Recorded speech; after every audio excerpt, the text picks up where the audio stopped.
आज की इस वीडियो में हम एसबीआई के एक ऐसे शानदार प्लान के बारे में जानेंगे जिसने पिछले 3 सालों में लगभग 50% की रिटर्न दी है। जी हाँ, मैं बात कर रहा हूँ एसबीआई कॉन्ट्रा फंड के बारे में, जिसने ना सिर्फ हायर रिटर्न जनरेट करके दी है बल्कि हर साल अपने बेंचमार्क से ज्यादा रिटर्न प्रोड्यूस करी है। कॉन्ट्रा फंड इन्वेस्टमेंट आपको 3 म्यूचुअल फंड हाउस प्रोवाइड कराते हैं, जिसमें नंबर 1 है एसबीआई, नंबर 2 है इन्वेस्को और नंबर 3 है कोटक। इसलिए आज हम इन तीनों म्यूचुअल फंड का कंप्लीट रिव्यू और कंपैरिजन करेंगे, जिससे ये पता चलेगा कि आपके लिए बेस्ट म्यूचुअल फंड कौन सा हो सकता है। अगर आपको भी अपनी इन्वेस्टमेंट पर 30 से 40% की रिटर्न जनरेट करनी है तो इस वीडियो को कंप्लीट एंड तक देखिएगा। इन फंड्स को हमने अलग अलग पैरामीटर पर कंपेयर किया है। अगर हम एसबीआई कॉन्ट्रा फंड की बात करें तो ये फंड हमारा 5 स्टार रेटिंग्स के साथ आता है और इसका जो फंड साइज है वो 8,340 करोड़ रुपीस का है। वहीं अगर हम कोटक कॉन्ट्रा फंड की बात करें तो ये फंड हमारा 4 स्टार रेटिंग्स के साथ आता है और इसका जो फंड साइज है वो 1,440 करोड़ रुपीस का है। वहीं पर इन्वेस्को कॉन्ट्रा फंड की बात करें तो ये फंड हमारा 4 स्टार रेटिंग के साथ आता है और इसका जो फंड साइज है वो 9,347 करोड़ रुपीस का है। अब जानते हैं कि इन फंड्स ने पास्ट में कैसा परफॉर्म किया है और पास्ट में किस तरह की रिटर्न्स हमें दी है। तो सबसे पहले जानते हैं हम एसबीआई कॉन्ट्रा फंड के बारे में।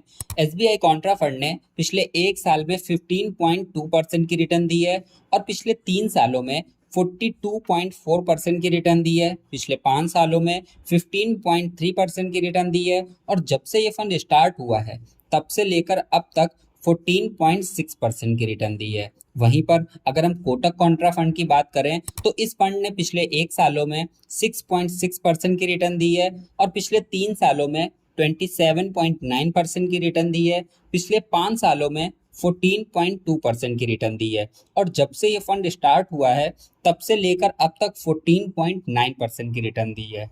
अगर हम इन्वेस्को कॉन्ट्रा फंड की बात करें तो इस फंड ने पिछले एक साल में 2.2% की रिटर्न दी है और पिछले 3 सालों में 26% की रिटर्न दी है। पिछले 5 सालों में 12.1% की रिटर्न दी है और जब से ये फंड स्टार्ट हुआ है तब से लेकर अब तक 16.8% की रिटर्न दी है। पर हम इन रिटर्न्स को हाईएस्ट रिटर्न नहीं मान सकते हैं जब तक कि हम ये ना देख लें कि इसके बेंचमार्क ने कैसा परफॉर्म किया है। तो अगर हम इनके बेंचमार्क की बात करें तो इनके बेंचमार्क ने पिछले एक साल में 3.8% का रिटर्न दिया है और पिछले 3 साल में 29% का रिटर्न दिया है और पिछले 5 सालों में 11% का रिटर्न दिया है। और अगर हम इन सभी का 1 बाय 1 इनके बेंचमार्क के साथ कंपैरिजन करें तो एसबीआई कॉन्ट्रा फंड ने 11.4% रिटर्न एक साल में दी है और पिछले 3 साल में 13.4% और पिछले 5 साल में 4.3% ज़्यादा रिटर्न प्रोड्यूस करी है अपने बेंचमार्क के कंपैरिजन में। वहीं पर कोटक कॉन्ट्रा फंड की बात करें तो इन्होंने पिछले एक साल में 2.8% और पिछले 5 साल में 3.2% ज़्यादा रिटर्न प्रोड्यूस करी है अपने बेंचमार्क के कंपैरिजन में। तीसरे साल में इनका जो रिटर्न था वो इनके बेंचमार्क से निगेटिव था। वहीं अगर हम इन्वेस्को कॉन्ट्रा फंड की बात करें तो इन्होंने पिछले एक साल और 3 साल में निगेटिव रिटर्न दी है अपने बेंचमार्क के कंपैरिजन में और पिछले 5 साल में 1.1% से ज़्यादा रिटर्न लेकर आए हैं। तो रिटर्न्स के मामले में एसबीआई का कॉन्ट्रा फंड यहाँ पर हमारे लिए सबसे बेस्ट रहा है पिछले कई सालों से और हम इससे ऐसा एक्सपेक्ट कर सकते हैं कि फ्यूचर में भी हमें इसी तरह की रिटर्न से लाकर देता रहेगा। अब हम इन फंड्स के होल्डिंग्स पर नजर डालते हैं। एसबीआई कॉन्ट्रा फंड ने अपना 86.2% पैसा इक्विटीज में इन्वेस्ट किया हुआ है और 8.6% पैसा डेब्ट में इन्वेस्ट किया हुआ है। 5.1% पैसा कैश में होल्ड करके रखा है। कैश में कोई भी फंड तब ज़्यादा अपनी पोजीशन होल्ड करता है जब उसे मार्केट में कुछ अपॉर्चुनिटी दिखती है। अभी आप देख सकते हैं कि निफ्टी और सेंसेक्स में काफ़ी ज़्यादा भारी गिरावट देखने को मिल रही है, जिस वजह से एक अच्छी अपॉर्चुनिटी है अभी शेयर मार्केट में इन्वेस्ट करने की। इसलिए ज़्यादातर म्यूचुअल फंड हाउसेज ने अपने पैसे को कैश में होल्ड करके रखा है कि जब उन्हें अच्छी अपॉर्चुनिटी दिखेगी तो वो वहां पर इन्वेस्ट कर सकते हैं। वहीं अगर हम कोटक कॉन्ट्रा फंड की बात करें तो इस फंड ने 98% पैसा इक्विटी में इन्वेस्ट करके रखा है और 1.9% पैसा कैश में होल्ड करके रखा है। इन्वेस्को कॉन्ट्रा फंड की बात करें तो इस फंड ने 97% पैसा इक्विटी में इन्वेस्ट करके रखा है और 2.9% पैसा कैश में होल्ड करके रखा है। वहीं पर अगर हम इनकी होल्डिंग्स की बात करें तो एसबीआई कॉन्ट्रा फंड ने टोटल 73 कंपनीज में अपने पैसे को इन्वेस्ट किया हुआ है, जिसमें टॉप कंपनीज है जेल, ICICI bank, HDFC bank, tech Mahindra, Axis bank. इसी तरह से और भी कंपनीज है जिसमें एसबीआई कॉन्ट्रा फंड ने अपने पैसे को इन्वेस्ट किया हुआ है।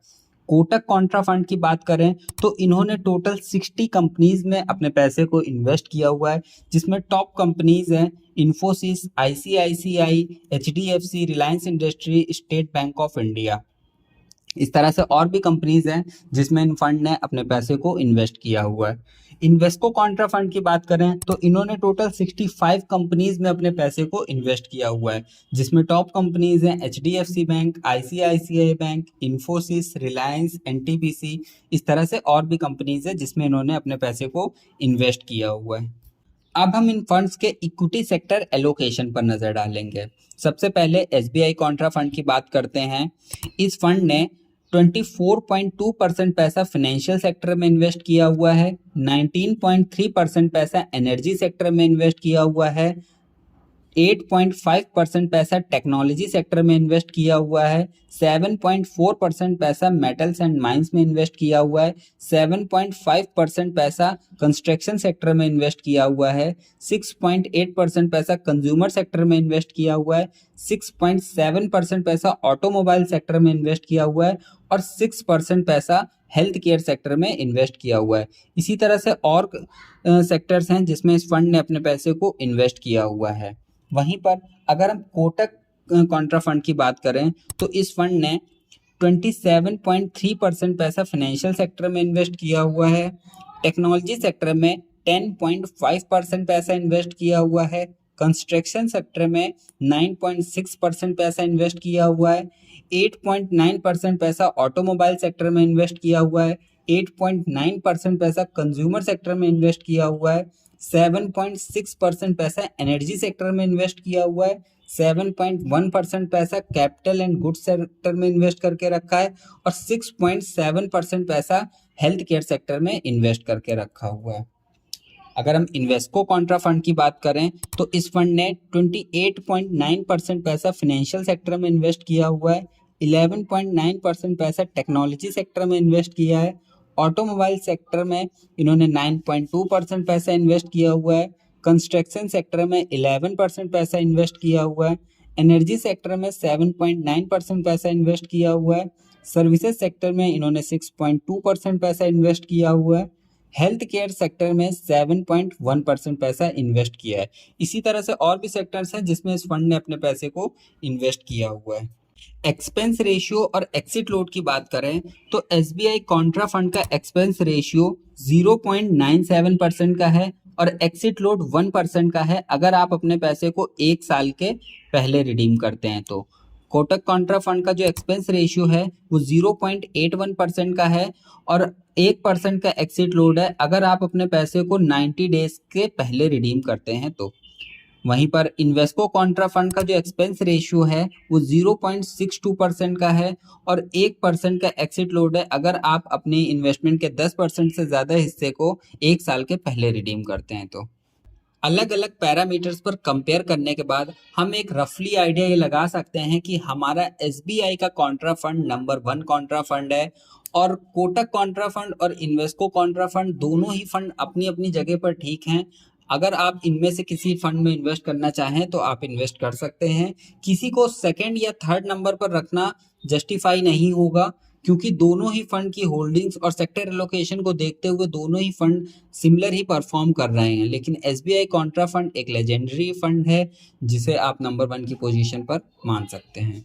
चलिए अब थोड़ी सी कैलकुलेशन को समझ लेते हैं कि अगर आप इस फंड में मिनिमम 1000 रुपए की एसआईपी के साथ अपनी इन्वेस्टमेंट को स्टार्ट करते हैं तो आप कुछ सालों बाद कितना बड़ा कॉर्पस जनरेट कर सकते हैं। अगर आप इस फंड में मिनिमम 1,000 रुपये की SIP के साथ अपनी इन्वेस्टमेंट को स्टार्ट करते हैं, जिस पर आपका जो एक्सपेक्टेड रेट ऑफ रिटर्न है वो हम 25% का मानकर चलते हैं। क्यों?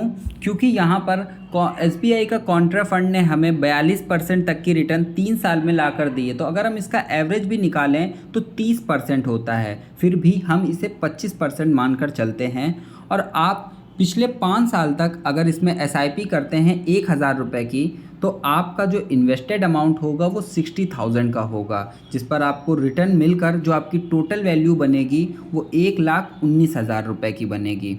वहीं पर अगर आप इस SIP को आगे और कंटिन्यू करते हैं और 5 साल नहीं 10 साल तक इन्वेस्टेड रहने का प्लान करते हैं, तो जो आपका इन्वेस्टेड अमाउंट होगा वो 1,20,000 रुपये का होगा। लेकिन अब जो आपकी टोटल वैल्यू बनेगी वो 5,32,000 रुपये की बनेगी। अगर आपने थोड़ा और प्लान किया कि नहीं हम 10 साल नहीं हम 15 साल के लिए इन्वेस्ट करेंगे, तो अगर आप 15 साल के लिए इन्वेस्ट करते हैं तो आपका जो इन्वेस्टेड अमाउंट है वो 1,80,000 रुपये है। तो अब जो आपकी टोटल वैल्यू बनी है वो 19,55,000 रुपये की बनी है। लेकिन आपको पता है कि SIP की पावर क्या होती है। आपने कहा कि हम 15 साल के लिए नहीं हम 20 साल के लिए इन्वेस्ट करेंगे। तो अगर आप 20 साल के लिए इन्वेस्ट करेंगे तो आपका जो इन्वेस्टेड अमाउंट होगा वो 2,40,000 रुपये होगा, और वहाँ पर जो आपकी टोटल वैल्यू बनेगी वो 68,59,000 रुपये के लमसम बनेगी।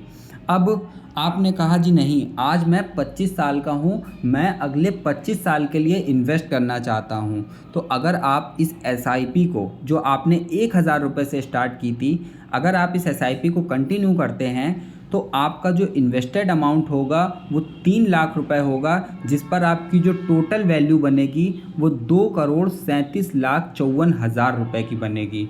तो आपकी सिर्फ एक SIP जो आपने 1,000 रुपये की स्टार्ट की थी 25 साल पहले, वो आपको 25 साल बाद 25% के रिटर्न से आपको 2,37,00,000 रुपये का कॉर्पस जनरेट करने में आपकी मदद करेगी। अगर मान लेते हैं फ्यूचर में ये रिटर्न हमारा 25% की जगह 20% ही रह जाता है, फिर भी अगर आपने 3,00,000 रुपये इन्वेस्ट किए हैं तो आपके जो टोटल वैल्यू बनेगी 25 साल बाद वो 86,00,000 रुपये की बनेगी।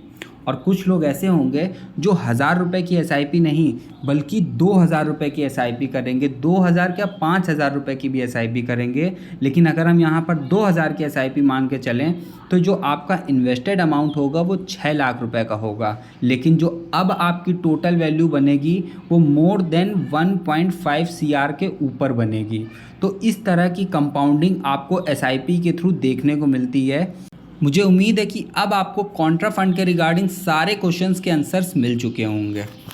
सो कैसी लगी आपको वीडियो कमेंट करके जरूर बताइएगा, और वीडियो के रिगार्डिंग कोई क्वेश्चन है तो उसे आप कमेंट बॉक्स में पूछ सकते हैं। आप इन तीनों में से किस फंड में इन्वेस्ट करना चाहते हैं उसका नाम आप कमेंट बॉक्स में जरूर बताइएगा।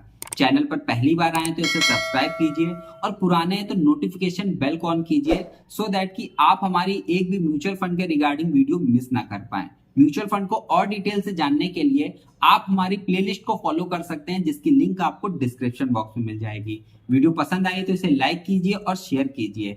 मैं मिलता हूं आपसे अगली वीडियो में। Till the time increase your knowledge and be wealthy.